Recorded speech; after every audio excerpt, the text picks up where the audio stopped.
నమస్తే. నేను మీ కుప్ప పద్మిని. ఇన్నాళ్ళు మీ సపోర్ట్‌ని నాకందిస్తూ, మీ ప్రేమని నాకందిస్తున్న ప్రతి ఒక్కరికి కృతజ్ఞతలు. ఇప్పుడు చూడబోతున్న ఈ వీడియో కూడా ఖచ్చితంగా మీకు ఉపయోగపడుతుంది. లైక్, షేర్ అండ్ సబ్స్క్రైబ్ చేసి మీ ఇష్టాన్ని అలాగే మీ సపోర్ట్‌ని నాకందించండి. అలాగే ఈ వీడియో పట్ల మీ అభిప్రాయాన్ని కామెంట్ సెక్షన్‌లో కామెంట్ చేసి నాకు తెలియజేయండి. నమస్తే. నమస్తే. Welcome to our channel. నేను పద్మిని. ప్రస్తుతం పాటు ప్రముఖ ఆధ్యాత్మికవేత్త, వాస్తు జ్యోతిష పండితులు శేషగిరిరావు గారు ఉన్నారు. మాట్లాడదాం. నమస్కారం అండి. ఈ 15వ తారీఖు బుధవారం బగళాముఖి జయంతి రాబోతోంది. సరే, జయంతి అని కాకుండా బగళాముఖి ఆవిర్భవించినటువంటి రోజు. శత్రువుల యొక్క నాలికను పట్టి చీల్చి చెండాడేటటువంటి రూపం బగళాముఖి. అయితే శత్రువులు నాశనం అయిపోవటం అనేది కాదు అక్కడ ఉద్దేశం. ఖచ్చితంగా శత్రుత్వం పోవటం, శత్రువుగా భావించేటటువంటి ఆ భావన ఏదైతే ఉందో అది పోవటం బగళాముఖి ఆరాధనతో సాధ్యపడుతుంది అనే విషయం అందరికీ అవగతమే. అయితే ఈ బగళాముఖిని మరి ఎలా, మరి మనం గృహస్థాశ్రమంలో ఉన్నామండి, మరి బగళాముఖి తీవ్ర దేవత, మనం చెయ్యొచ్చా చేయకూడదా, కొంతమంది ఏమో అసలు వాళ్ళ పేర్లు కూడా తలుచుకోకూడదు అని విపరీతంగా చెప్పటం. ఈ శత్రువులు కలియుగ ప్రభావం చేత శత్రువులు అనేవాడు లేనివాడు నిజంగా అదృష్టవంతుడే. ఎవరుంటారో తెలియదు, సాధకులకు కూడా శత్రువులు ఉన్నారు. ఆ శత్రు బాధల నుంచి బయటపడటం కోసం ప్రత్యేకించి బగళాముఖిని చెప్తారు కాబట్టి, అమ్మ ఉద్భవించినటువంటి రోజు కాబట్టి అమ్మవారిని ఎలా ప్రసన్నం చేసుకోవచ్చు ఒక్కసారి మీరు. తప్పకుండా. అంటే ఇక్కడ బగళాముఖి అనేది అంటే మన శత్రువుల యొక్క నాలుకలు అనేది కాదు, ఎవరి నాలుకనైనా సరే దాన్ని శుద్ధి చేయాలి అంటే గనక అలా కూడా బగళాముఖి ఉండాలి. తర్వాత రెండోది వచ్చేప్పటికి ఏంటంటే, ఇక్కడ దశమహావిద్యల గురించి అవగాహన ఉన్న వాళ్ళకి ఏంటంటే, మొదట ఉండే 5 దేవతలు కూడా ఉగ్ర దేవతలుగా చెప్పారు. అంటే వీడు 8 కదా, సో ఈ తర్వాత వచ్చే 5 దేవతలు కూడా కొద్దిగా సాత్వికం అనేది చెప్పారు మామూలుగా అయితే. రాజమాతంగి నుంచా? కానీ మనం సరే ఇక్కడ ఎవరు ఉగ్రం ఎవరు కోమలం మనకి సమస్య కాదు, బట్ ఎవరైనా సరే పూజించవచ్చు అనేదే మనం చెప్తున్నాం. సో ఇక్కడ మన బగళాముఖి దేవతకి వచ్చేప్పటికి ఏంటంటే, చాలా మంది వాక్ స్తంభన అనుకుంటారు. వాక్ స్తంభన అంటారుగా, అదిగా వాక్ స్తంభన అంటారు. కానీ ఇక్కడ నేననేది అంటే, ఇక్కడ ఆ మాదనుడు అనే రాక్షసుడు ఆయన మరి వరం పొంది, నేను నోటితో ఏదంటే అది జరిగిపోవాలనే వరం పొందుతాడు. ఆ వరం పొందటం వల్ల ఆయన ఏముంది, ఆ చెడు ఎలా పలికితే అది అయిపోవాల్సిందేగా. అప్పుడు ఆయన సంహరించడం కోసం మాతంగి అవతారం అనేది వస్తుంది. అందుకే మీకు ఆ చిత్రపటాల్లో కొద్దిగా గమనిస్తే కనుక ఆయన నాలిక మీద గదతం అవుతుంది కానీ ఖండించడం కానీ ఇలాంటివి ఉంటాయి. సో కానీ వాక్ స్తంభనే కాదు, వాక్ అపరిమితంగా రావాలన్నా కూడా, అపరిమితంగా రావాలి. ముఖ్యంగా మనలాంటి వాళ్ళకి వాక్ ఎంత బాగా ఉంటేనంటే, ఇప్పుడు నేను మంత్రం ఉచ్చరిస్తూ ఆగిపోయింది అనుకోండి, దాని అర్థం ఏం లేదు, దాని అర్థం ఏం లేదుగా. మరి అలాగా ఆ వాక్కు రావటము, వాక్కు చదవటం కూడా శుద్ధి కూడా. ఎందుకంటే మీరు ఒక సామెత కనుక గమనిస్తే మనకేమంటాము, కాలు జారినా పర్వాలేదు కానీ నోరు జారకూడదు. నోరు ఎందుకు జారుతుంది, నాలుగు మీద ఎప్పుడు తడి ఉంటుంది కదా. సో అందుకని ఇక్కడ వాళ్ళు ఏంటంటే, ఆ నాలుగు తడి అనేది మురికి తడి కాకూడదు, మంచి తడి అవ్వాలి. సో ఆ మంచి తడి అనేది ఎవరు, ఇక్కడ బగళాముఖి. బగళాముఖి అనేది ఏంటంటే, వాక్ అపరిమితంగా రావాలన్నా ఆవిడ అనుగ్రహం ఉండాలి. సో అందుకే కోర్టు గొడవలన్నింటినీ కూడా ఈవిడే పరిష్కరిస్తుంది. తర్వాత రెండోది వచ్చేప్పటికి ఏంటంటే, కుజుడికి అధిష్టాన దేవతగా చెప్పడం అనేది ఉంది. తర్వాత సరే దశావతారాలతో కొంతమంది వీళ్ళని పోల్చకూడదు అనేది, కొంతమంది పోల్చేది అనేది, అలా 2 రకాలు ఉన్నాయి. బట్ ఈవిడ వరకు వచ్చేప్పటికి ఏంటంటే, ఈవిడిని మత్స్యావతారం అని చెప్పారు మామూలుగా అయితే. సరే, మత్స్యావతారానికి స్త్రీ శక్తి, రైట్. ఇక ఇప్పుడు మామూలుగా కూడా బగళాముఖి విష్ణు అంశతోనే జన్మిస్తాడు. అందుకని కొంతమంది ఇదే బగళాముఖిని వైష్ణవీదేవిగా కూడా ఆరాధిస్తారు. సో అందుకని బగళాముఖి అనేది విష్ణు అంశ ఎప్పటికైనా సరే, ఆ విష్ణు అంశతో జన్మించింది, సరే వైష్ణవీదేవి అయింది అనుకోండి, అది పక్కన పెడితే ఇక్కడ మనం ముఖ్యంగా చెప్పవలసింది ఏంటంటే, ఇక్కడ గ్రహాల్లోకి వచ్చేప్పటికి ఈయన కుజుడికి అధిష్టాన దేవతని, అలాగే ఈవిని దక్షిణలోనే మంచిది, ఈవిడ యొక్క స్థావరం దక్షిణం ఇచ్చింది. దక్షిణం వైపు ఉంటారు, ఉత్తరం వైపు చూస్తూ ఉంటారు, రైట్. సో అందుకని దక్షిణం మనకి ఈవికి ప్రసాదించినది స్థానం.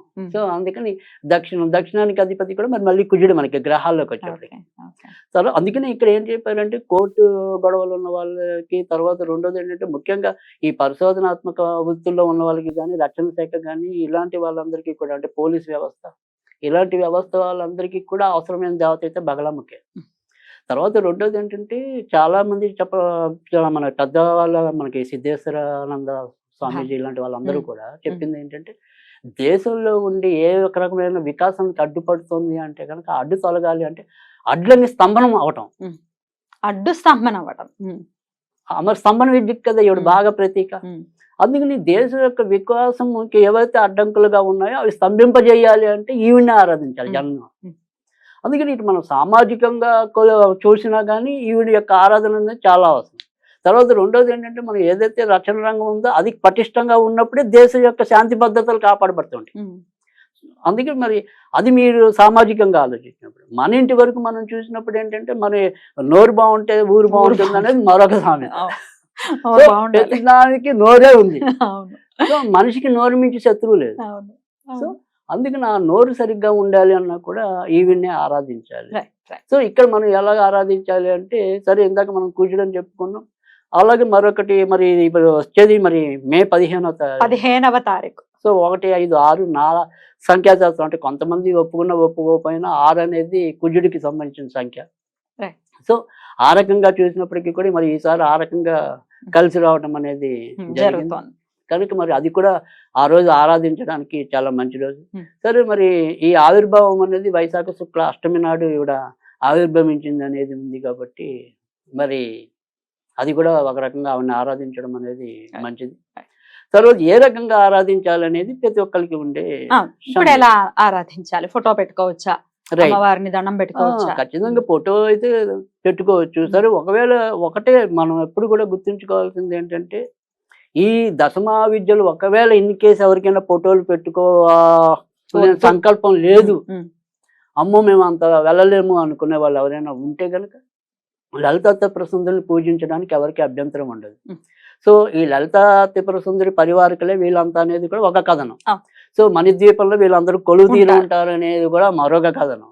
సో అందుకని ఆవడాన్స్ లేక ఒక రకంగా చెప్పాలంటే అందుకని సరే బగలాముఖిని డైరెక్ట్ గా పెట్టి పూజించడం ఇష్టం లేదనుకోండి, లలితా త్రిపుర సుందరిని పెట్టుకుని పూజించండి.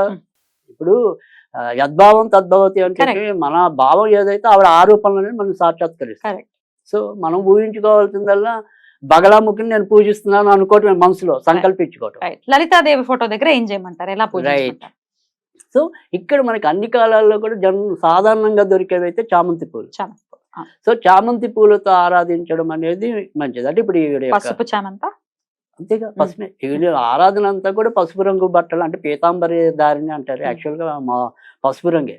సో ఇక బాగా శీఘ్రంగా ఫలించాలి అంటే కనుక అసలు సంపెంగ పూలుట, కానీ అవి అన్ని అందరికీ దొరకవు కాబట్టి. కానీ ఆ రకంగా సంపెంగ పూలతో కానీ చామంతి పూలతో కానీ హోమం చేసినప్పుడు చాలా శీఘ్రంగా ఇవిడ ప్రసన్నం అవుతుంది అనేది కూడా చెప్తారు. సరే మనకి దొరికిన వాటితో సంతృప్తి చెందుతాం, దొరకని వాటి కోసం అరువులు చాచద్దు. సో ఇక్కడ వచ్చేప్పటికి ఏంటంటే చామంతి పూలు అయితే సాధారణంగా దొరుకుతాయి అన్ని కాలాల్లో కూడా. సో పసుపు రంగు అనేది మనకి ఇంపార్టెంట్. సో ఆ రకంగా ఈవిడ్ని ఆరాధించడం. సరే ఇక్కడ ఎలా ఆరాధించాలంటే కనుక చాలా తేలికైన పద్ధతి అనేది ఓం భం ఓం భం ఓం భం అనేది అంతే.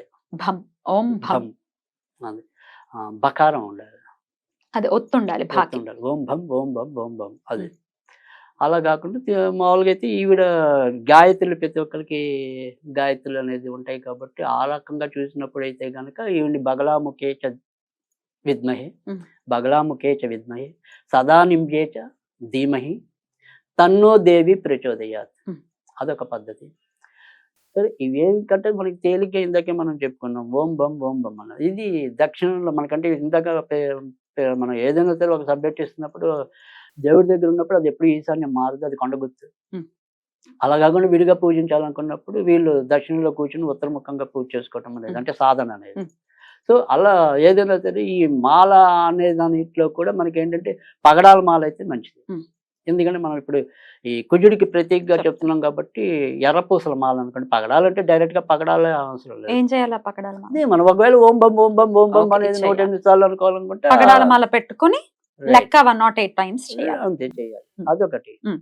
ఆ తర్వాత ఏమి నివేదన చేయాలి అంటే కనుక పసుపు రంగులో ఉండేదంటే కేసరి. సో కేసరి కానీ పులిహార కానీ నివేదన చేయాలి. ఇవి నివేదన చేయడం అనేది అదే. పొద్దున్నే చేయొచ్చా అండి అమ్మవారి ఆరాధన? అంటే ఇక్కడ ఎప్పుడైనా సరే మనకి ఈ దేవతల యొక్క ఆరాధనలోకి వచ్చేప్పటికి ఏంటంటే ఇన్కేస్ రాత్రిపూట అయినా కూడా ఆరాధించవచ్చు. సో ఆ పొద్దున కూడా మనం చేయాలంటే కనుక మధ్యాహ్నం 12 గంటల లోపు చేయాలి. ఎప్పుడైనా సరే బ్రహ్మ ముహూర్తం అనేది అది ఎప్పుడు కూడా మనం విశేషమే కదా. అది ఎప్పుడు మనం మళ్ళీ మళ్ళీ పునర్నిర్వహించాల్సిన అవసరం అయితే ఉండదు. బట్ బ్రహ్మ ముహూర్తానికి మించిన ముహూర్తం అనేది ఉండదు. అంటే ఒక అక్షయ తృతీయ నాడు ముహూర్తాలు లాంటివి వదిలేస్తే ఈ బ్రహ్మ ముహూర్తం అనేది ఎప్పుడు కూడా విశిష్టమైనది. సరే ఆ రకం కాబట్టి తర్వాత రెండోది ఏంటంటే ఈ దశమా విద్యలన్నిటికీ కూడా రాత్రి కూడా ఇంపార్టెంట్ ఉంది కాబట్టి ఒకవేళ రాత్రి పూజించినప్పటికీ కూడా మనకు వచ్చే ఇబ్బంది అయితే ఏమీ లేదు. సో ఇక్కడ ఓం బం అనేది అది దక్షిణంలో కూర్చోవడం అనేది ఒకటి. తర్వాత రెండోది ఏంటంటే ఈ దక్షిణాముఖి అనేది ముఖ్యంగా ఎవరికైతే కాలేయ సంబంధ వ్యాధులు ఉంటాయో, తర్వాత క్యాన్సర్ యొక్క ప్రాథమిక దశలో ఎవరైతే ఉంటారో వాళ్ళు కూడా చాలా బాగా ఉపయోగపడుతుంది. అంటే అది మరీ ముదరకుండా క్యాన్సర్ అనేది. తర్వాత క్లోమ్లం అనేది అంటే మనకి దానివల్ల ఏమవుతుందంటే ఈ బర్నింగ్ ప్రాబ్లం వస్తుంది కదా. సో అలాంటివి ఏదైనా ఉన్నప్పటికీ కూడా బగలాముఖి ఆరాధన అనేది చాలా శ్రేష్టమైనది. సో అది తర్వాత రెండోది వచ్చేప్పటికి ఏంటంటే జాతకంలోకి వచ్చేప్పటికి అంటే గురుడికి సంబంధించిన పరిష్కారం లభించాలన్నప్పటికీ కూడా బగలాముఖి ఆరాధన అనేది చాలా అవసరం ఉంటుంది. తర్వాత రెండోది ఏంటంటే ఇక్కడ ఈ గురు రాహులు కలిస్తే అది గురు చండాల యోగం అనేది ఉంటుంది. తర్వాత శని రాహులు కలిసినప్పటికీ కూడా కొంత ప్రాబ్లం అయితే వారి జాతకాల్లో ఉంటుంది. శని రాహులు కలయిక మంచిది కాదు, గురు రాహులు కలయిక కూడా మంచిది కాదు. ఈ రకమైన దోషాలు పోవాలన్నా కూడా బగలాముఖినే సేవించాలి. తర్వాత ఇప్పుడు మనం చెప్పాలి అంటే కనుక ఇక్కడ వృషభం అనేది స్త్రీ రాశి, అక్కడ గురుడు సంచరిస్తున్నాడు కాబట్టి స్త్రీ దేవత బగలాముఖి కాబట్టి మనం విష్ణు యొక్క అంశం గురుడు కదా. సో అందుకని వీళ్ళిద్దరు కాంబినేషన్ లో మనం చెప్తున్నాం ఈ బగలాముఖిని. బుధవారం వస్తాం. అది ఇక్కడ గురు సంచారం అంతా ఏడాది ఉంటుంది కాబట్టి మరి చక్కగా ఖచ్చితంగా బగలాముఖి ఆరాధన అనేది చాలా మేలు చేయటం అనేది కూడా ఉంటుంది. తర్వాత రెండోది ఒకవేళ ఇన్ కేస్ మనము ఈ బం అనేది కాకుండా ఒక స్విచ్ వర్డ్ మోడల్లో చెప్పాలి అంటే గనక బ్రహ్మ బ్రహ్మ బ్రహ్మ బ్రహ్మ బ్రహ్మ. సో దీనివల్ల ఏంటంటే మనకి ఇందాక చెప్పినట్టు ఏదైనా సరే వాక్ స్తంభన పెరగటం అనేది కాకుండా ఎవరైతే ఈ క్రియేటివ్ రంగంలో ఉంటారో, సృజనాత్మక రంగం అంటే మనం ఇప్పుడు సపోజ్ ఫ్యాషన్ డిజైనర్ ఉన్నారు అనుకోండి, కంపల్సరీ కొత్తది ఉండాలి. సో ఆ క్రియేటివ్ కి సంబంధించిన ఒక రచయిత కావచ్చు, ఎవరైనా సరే అది కదా. అందుకని ఆ క్రియేటివ్ తో ముడిపడి ఉన్నది ఏదైనా సరే ఖచ్చితంగా ఈ స్విచ్ వర్డ్ అనేది ఓం బ్రహ్మ ఓం బ్రహ్మ ఓం ఓం జాతకపోయిన ఆ రొట్టెని చక్కగా పరిపూర్ణంగా పొందాలనేది నా ఆకాంక్ష. అద్భుతంగా అందుకే చెప్పారు. చాలా బ్యూటిఫుల్ గా ఎవరు ఏ విధంగా చేసుకోవచ్చు అనేది చాలా వివరంగా మాకు తెలియజేసినందుకు కృతజ్ఞతలండి. నమస్కారం.